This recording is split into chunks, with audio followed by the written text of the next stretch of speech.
नमस्कार दोस्तों, स्वागत है आप सभी का एकेई लर्निंग में।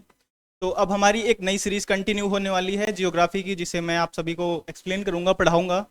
तो चलिए स्टार्ट करते हैं बिना टाइम वेस्ट किए हुए। तो जियोग्राफी यानी कि भूगोल। भूगोल में हम किस चीज़ के बारे में पढ़ते हैं? भूगोल में हम पढ़ते हैं अर्थ के बारे में। जियोग्राफी, जियो प्लस ग्राफी, दो वर्ड से मिलकर के बना है हमारा जियोग्राफी। जियो मीन्स होता है अर्थ और ग्राफी मीन्स होता है study. To study about earth is all about geography, यानी कि पृथ्वी के बारे में अध्ययन ही क्या कहलाता है? जियोग्राफी कहलाता है।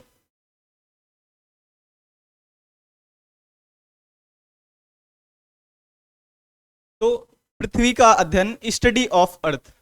Study of earth. अब हम अर्थ को पढ़ रहे हैं तो आपको पता है अर्थ पे वाटर है और लैंड है। तो हमारे 7 कॉन्टिनेंट्स हैं।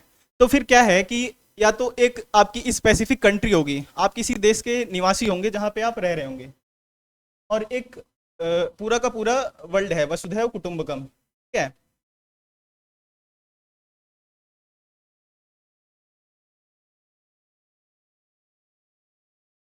ठीक है।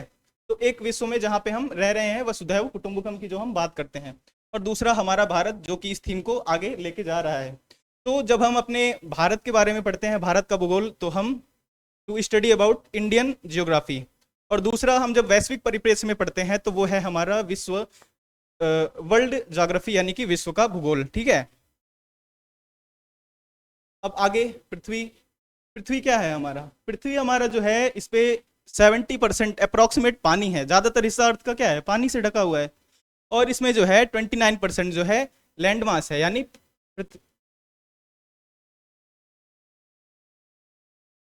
हमारी अर्थ का जो है 29% हिस्सा क्या है? भूमि है, जमीन है, ठीक है। और 71% यानी ज़्यादातर हिस्सा क्या है? पानी है।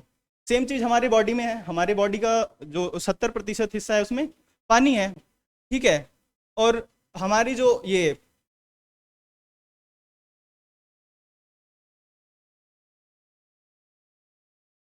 तो हमारा जो ये अर्थ है, हमारे अर्थ पे 7 कॉन्टिनेंट्स हैं। 7 कॉन्टिनेंट्स है मतलब क्या इसका? यानी कि हमारे पृथ्वी 7 जो है, 7 बड़े भूखंड हैं। 7 बड़े बड़े भूमि के टुकड़े हैं जिनको हम कॉन्टिनेंट कहते हैं, महाद्वीप कहते हैं। तो ये सातों महाद्वीप कितना प्रतिशत, कितना परसेंट एरिया एक्वायर करते हैं अर्थ का? 29% एरिया एक्वायर करते हैं। और सेम हमारी अर्थ पे है जो है 5 महासागर हैं।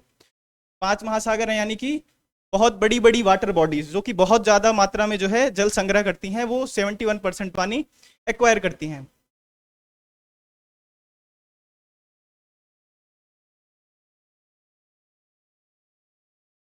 तो हम पांचों महाद्वीप की बात कर लेते हैं। 7 महाद्वीप कौन कौन से हैं? तो 7 महाद्वीपों में हमारा सबसे बड़ा है एशिया कॉन्टिनेंट। एशिया कॉन्टिनेंट जो है सातों महाद्वीपों में सबसे बड़ा महाद्वीप है। इसके बाद जो हमारा दूसरे नंबर पे आता है वो है अफ्रीका। अफ्रीका हमारा जो है एरिया के मामले में, एरिया वाइज जो है कॉन्टिनेंट्स की अगर हम बात करते हैं, तो अफ्रीका दूसरे नंबर पे आता है। और थर्ड नंबर पे हमारा आता है नॉर्थ अमेरिका। नॉर्थ अमेरिका जो है ये थर्ड कॉन्टिनेंट एरिया वाइज, और फोर्थ है हमारा साउथ अमेरिका। साउथ अमेरिका के बाद हमारा जो फिफ्थ है अंटार्कटिका है। फिफ्थ हमारा आता है अंटार्कटिका। और जो सिक्स्थ है वो है ऑस्ट्रेलिया, यूरोप है। एंड देन सेवन्थ हमारा ऑस्ट्रेलिया। तो हमारे सातों महाद्वीप कौन कौन से हैं? Asia, Africa, north America, south America, Antarctica, Europe and Australia, ठीक है। और इसी तरह से 5 महासागर कौन कौन से हैं? वो भी बहुत आसान है। तो हमारा जो पांचों महासागर हैं, सबसे पहला है पैसिफिक ओशियन। पैसिफिक ओशियन यानी कि प्रशांत महासागर। दूसरा है हमारा इंडियन ओशियन, जो कि हमारे भारत देश के नाम पर इसका नाम पड़ा हुआ है, ठीक है, इंडियन ओशियन। थर्ड है हमारा आर्कटिक ओशियन। फोर्थ है हमारा Atlantic Ocean. And then southern, जो है हमारा साउदर्न ओशियन, ठीक है। तो अब आगे बढ़ते हैं। अब हम तो एशिया महाद्वीप है। अब हम एशिया महाद्वीप क्यों पढ़ रहे हैं? क्योंकि वो यहीं पे हमारा जो कि भारत देश है, वो इसी महाद्वीप का हिस्सा है।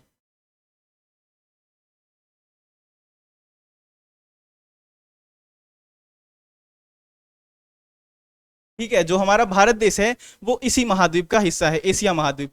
एशिया महाद्वीप जो है सबसे बड़ा महाद्वीप है, और इसी का हिस्सा हमारा भारत देश, प्यारा भारत देश है, ठीक है। तो अब एशिया का जो सबसे साउथेस्ट पॉइंट है ना, सबसे दक्षिणी बिंदु, साउथ एशिया, एशिया का जो साउथर्न पार्ट है, दक्षिणी हिस्सा है, उसको बोलते हैं हम भारतीय उपमहाद्वीप। भारतीय उपमहाद्वीप क्यों बोलते हैं? क्योंकि जो ये हमारा है ये इंडियन ओशियन के पास में लाई करता है, इसलिए ये जो है भारतीय उपमहाद्वीप के नाम से जाना जाता है। इसमें कुल कितने देश हैं? तो इसमें कुल हैं देश 7 देशों की बात होती है यहाँ पे, ठीक है। एशिया महाद्वीप में कितने देश हैं? 7 देश हैं। तो 7 देशों में से 3 देशों का नाम हम सभी जानते हैं, भारत, बांग्लादेश एंड पाकिस्तान। ये तीनों पहले एक ही देश हुआ करते थे, ठीक है। तो आपको तो इसको याद ही नहीं करना है, भारत, बांग्लादेश, पाकिस्तान। तीसरा देश है हमारा नेपाल, जो कि हमारा पड़ोसी देश है। चौथा है भूटान। पांचवा मालदीव, अभी हाल ही में मालदीव काफी चर्चा का विषय बना हुआ था प्रधानमंत्री जी के उद्बोधन के बाद। छठवां देश है श्रीलंका। और ठीक है, इस प्रकार से 7 देश हैं। 7 देशों के नाम एक बार हमारे साथ फिर से आप रिवाइज कर लीजिए। क्या क्या है 7 देश? भारत, पाकिस्तान, बांग्लादेश, नेपाल, भूटान, श्रीलंका और मालदीव, ठीक है। आगे बढ़ते हैं अब हम।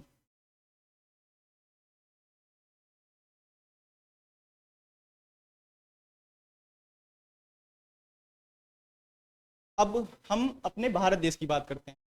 तो भारत देश में पहले क्या हुआ करता था कि 29 राज्य होते हैं भारत में, जो है 29 राज्य और 7 केंद्र शासित प्रदेश, यानी कि 7 यूनियन टेरिटरीज होती थी, जो कि 31 अक्टूबर 2019 को 31 अक्टूबर 2019 में जो है जम्मू कश्मीर से राज्य का दर्जा वापस ले लिया गया और उसको एक केंद्र शासित प्रदेश बना दिया गया। और उसको 2 यूनियन टेरिटरीज बनाएगी वहां पे। पहला है हमारा जम्मू कश्मीर और दूसरा है लद्दाख। पहला है हमारा जम्मू कश्मीर, दूसरा है लद्दाख। तो यहाँ से एक राज्य कम हो गया हमारा, ठीक है। फिर और क्या किया गया? फिर आगे इसी क्रम में जो है 26 जनवरी 2020 को, 2020 याद रखना है हमें, तो 2020 ईस्वी को क्या किया गया? जो दादरा नगर हवेली थी, दादरा नगर हवेली को और दमन दीव को एक कर दिया गया, इसको एक यूनियन टेरिटरी बना दिया गया, यानी कि एक केंद्र शासित प्रदेश हो गए। इससे पहले क्या हुआ करता था? दादरा नगर हवेली अलग यूनियन टेरिटरी हुआ करती थी और दमन दीव अलग यूनियन टेरिटरी हुआ करती थी। तो अब यदि हम वर्तमान में बात करें, इतना सब तोड़ने मरोड़ने के बाद क्या हुआ? तो अब भारत में कुल 28 राज्य हैं और 8 यूनियन टेरिटरीज हैं, ठीक है। कितने राज्य हैं? 28 राज्य हैं और 8 केंद्र शासित प्रदेश हैं। आगे बढ़ते हैं। अब यदि हम भारत के क्षेत्रफल की बात करते हैं कि भारत का एरिया कितना है, भारत के पास कितनी जमीन है विश्व की, ठीक है। तो हमारे यहाँ जो भारत का एरिया है वो है 32,87,263 वर्ग किलोमीटर। 32,87,263 वर्ग किलोमीटर है। तो ये विश्व के क्षेत्रफल का कितना है? विश्व के क्षेत्रफल का है ये 2.4%, यानी लगभग 2.5% हम इसको कह सकते हैं, जो कि ये वैश्विक क्षेत्रफल का एक्वायर करता है एरिया। और क्षेत्रफल के अनुसार विश्व में भारत का कौन सा स्थान है? 7वां स्थान है। यानी भारत से ऊपर कितने ऐसे देश हैं जिनका क्षेत्रफल भारत से ज्यादा है? 6 देश हैं। भारत से ऊपर 6 ऐसे देश हैं जिनका क्षेत्रफल भारत से क्या है? ज्यादा है। भारत का नंबर 7वें नंबर पे आता है। तो आगे देखते हैं कौन कौन से ऐसे देश हैं जो कि भारत से ज्यादा क्षेत्रफल है इनका। तो अब हम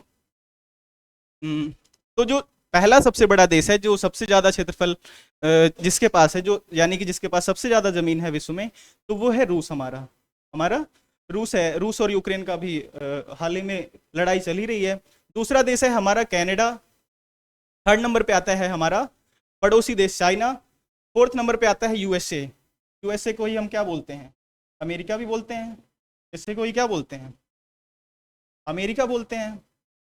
फिर हमारा 5th नंबर पे आता है ब्राजील। 6th नंबर पे आता है ऑस्ट्रेलिया और 7th नंबर पे क्षेत्रफल के मामले में 7वें नंबर पे भारत है। और भारत से बाद 8वें नंबर पे क्या है? अर्जेंटीना। तो इसको याद रखने की एक बेहद ही आसान ट्रिक हमने बनाई है, ये रुख है, रुख। तो ये ट्रिक है हमारा। रुख से क्या हो जाएगा? रूस हो जाएगा। कहाँ से क्या हो जाएगा? कनाडा हो जाएगा, कनाडा, ठीक है।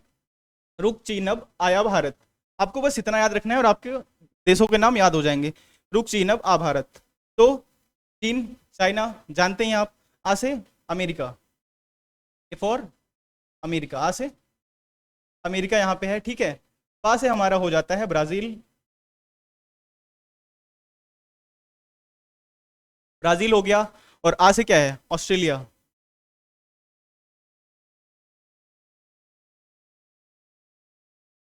ऑस्ट्रेलिया ही क्या है, सातवां उपमहाद्वीप भी है। और फिर भारत अपना, फिर अपना भारत देश, पहला रूस, दूसरा कनाडा, चीन, America, Brazil, Australia and then Bharat. ठीक है, तो ये हमारे जो है क्षेत्रफल की दृष्टि से कुछ महत्वपूर्ण देश थे। ठीक है,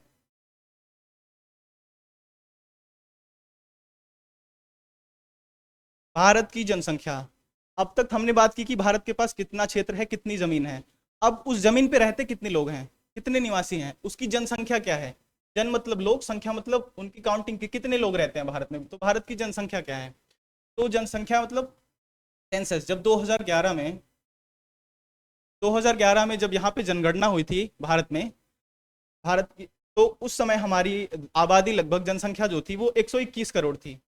121 करोड़ थी, वो वैश्विक जनसंख्या का जो है 17.5%, यानी लगभग 17.5% थी। और 2011 की जनसंख्या के अनुसार विश्व में भारत का जो स्थान था वो दूसरा स्थान था। और उसी समय जो है जनसंख्या के अनुसार अगर हम तीन प्रमुख देशों की बात करें, तो उसमें सबसे पहले नंबर पे चीन आता है, दूसरे पे भारत और तीसरे पे यूएसए। परंतु अब आंकड़े बदल चुके हैं। 2022 के वर्ल्ड बैंक के डाटा के अकॉर्डिंग जो हमारे भारत की जनसंख्या है वो 141 करोड़ 72 समथिंग है, और जो चाइना की जनसंख्या है वो 141 करोड़ 22.22 है। तो आप इसे अनुमान लगा ही सकते हैं कि अब भारत कहाँ आ चुका है, पहले नंबर पे आ चुका है। ये कब के आंकड़े हैं, पहले दूसरा तीसरा, 2011 के अनुसार। और वर्तमान में हमारा भारत देश अब पहले पे आ चुका है, चीन को पीछे करते हुए। ठीक है,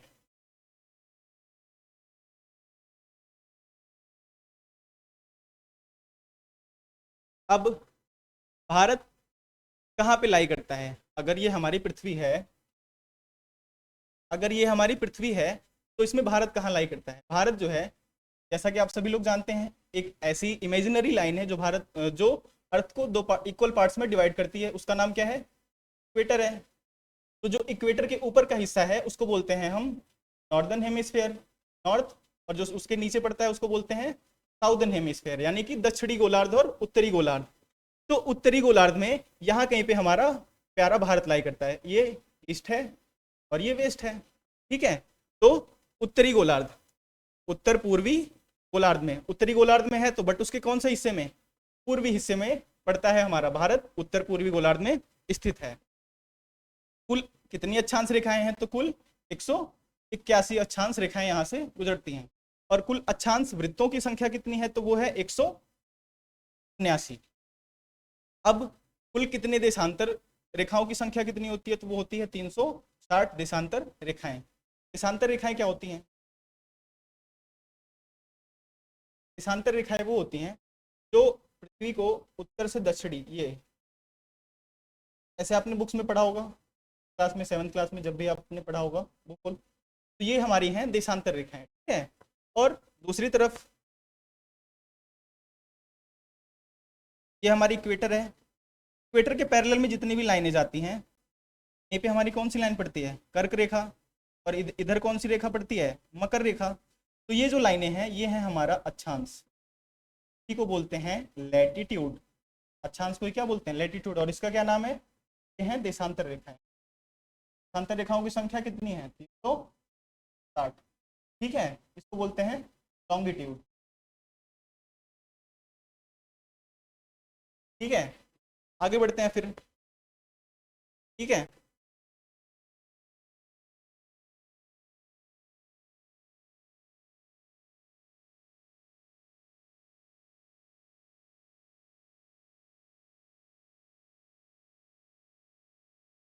अब हम भारत की बात करते हैं। तो भारत जो है हमारा, भारत देश का सबसे उत्तरी राज्य हिमाचल प्रदेश हो गया है। क्यों हो गया है, तो इसके पहले जम्मू कश्मीर हुआ करता था, तो जम्मू कश्मीर से तो अब राज्य का दर्जा ले लिया गया है। जम्मू कश्मीर क्या है, एक केंद्र शासित प्रदेश है, तो इसलिए सबसे उत्तरी राज्य, भारत का सबसे उत्तरी राज्य स्टेट, नॉर्दर्न स्टेट क्या है, हिमाचल प्रदेश है। और भारत का सबसे दक्षिणी राज्य क्या है, दक्षिणी राज्य तमिलनाडु है। तमिलनाडु में ही कौन सा स्थान पड़ता है, रामेश्वरम।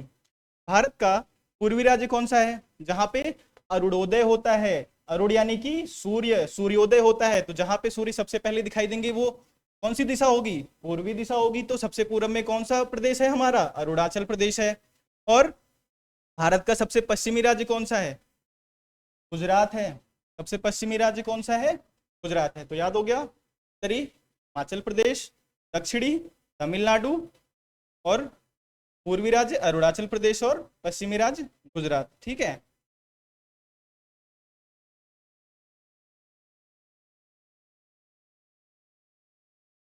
अब भारत का अक्षांशीय विस्तार क्या है, ठीक है, भारत का अक्षांशीय विस्तार क्या है। तो अक्षांशीय विस्तार की हम जब बात करते हैं तो वो है 8 डिग्री 4 मिनट से लेके 37 डिग्री 6 मिनट तक, 37 डिग्री 6 मिनट। ये एनएल का मतलब क्या होता है, एनएल का मतलब होता है नॉर्दर्न लैटिट्यूड। लैटिट्यूड लॉन्गिट्यूड अभी बताया था मैंने। तो जो 8 डिग्री और 4 मिनट की लाइन है उसको हम बोलेंगे नॉर्दर्न लैटिट्यूड। ठीक है, ये तो भारत का अक्षांशीय विस्तार हो गया। और भारत का देशांतरीय विस्तार कितना है, देशांतरीय विस्तार है 68 डिग्री 7 मिनट। ईस्टर्न लॉन्गिट्यूड, अब किसकी बात होगी, लॉन्गिट्यूड। अब ये वाली लाइन आ रही है, कौन सी लाइन्स हैं,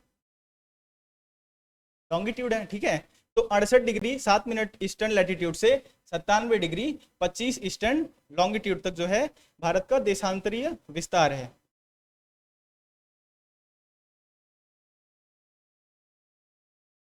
अब हम कुछ प्रमुख बिंदुओं की बात कर लेते हैं, जैसे कि भारत का सबसे उत्तरी बिंदु, जो भारत के सबसे उत्तर में पड़ता है, वो क्या है, इंदिरा कॉल है। क्या है, इंदिरा कॉल है, जो कि पड़ता है हमारा लद्दाख में। और लद्दाख में ही हमारी जो सबसे उत्तरी अक्षांशीय रेखा है वो क्या है, 37 degree 6 minute northern latitude. Indira call सबसे उत्तरी बिंदु। अब भारत का सबसे दक्षिणी बिंदु, दक्षिणी बिंदु कहाँ पे है, कन्याकुमारी में। या फिर इसी को, इसी लाइन को, जगह को और क्या बोलते हैं, केप कुमेरियन। जो सबसे दक्षिणी बिंदु है उसे केप कुमेरियन भी बोलते हैं, जो कि पड़ता है 8 डिग्री 4 मिनट नॉर्दर्न लैटिट्यूड। अब भारत के सबसे पूर्वी बिंदु कौन सा है, पूर्वी बिंदु है तो वो कहाँ पे पड़ेगा, अरुणाचल प्रदेश में पड़ेगा। का नाम है कीवीयू, सबसे पूर्वी बिंदु का नाम है कीवीयू। और सबसे पश्चिमी बिंदु का, भारत के सबसे पश्चिम में कौन सी जगह पड़ती है, तो उस जगह का नाम है सर क्रीक। सर क्रीक या फिर गुहार मोती जगह का नाम है, जो कि पड़ती है हमारे गुजरात में। इसका देशांतरी विस्तार कितना है, वो है 68 डिग्री 7 मिनट ईस्टर्न लॉन्गिट्यूड। ठीक है।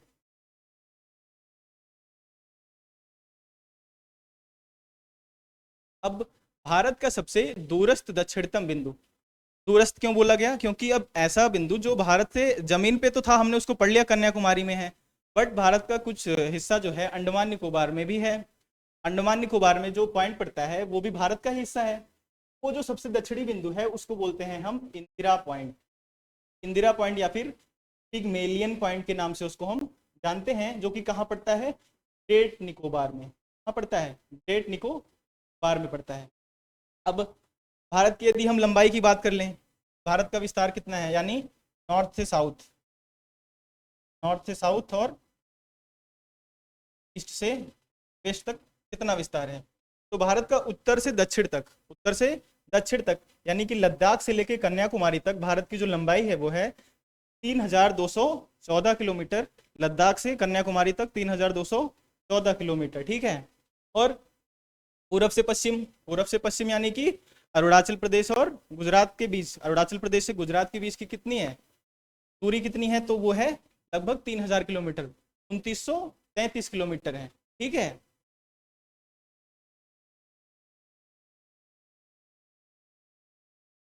ये भारत का मैप है। ठीक है, अब इसको दो पार्ट्स में डिवाइड कर दिया गया है, लद्दाख और एंड के। ठीक है, ये अरुणाचल प्रदेश है।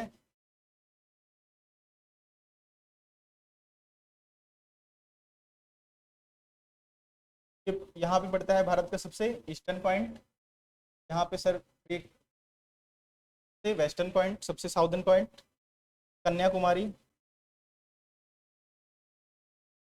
हाँ ठीक है, हम पढ़ लिया सब कुछ। और ये हमारा है इंदिरा पॉइंट, ये है ना हमारा अंडमान निकोबार, अंडमान निकोबार में ही हमारा पड़ता है सबसे साउथेस्ट पॉइंट इंदिरा पॉइंट। ठीक है।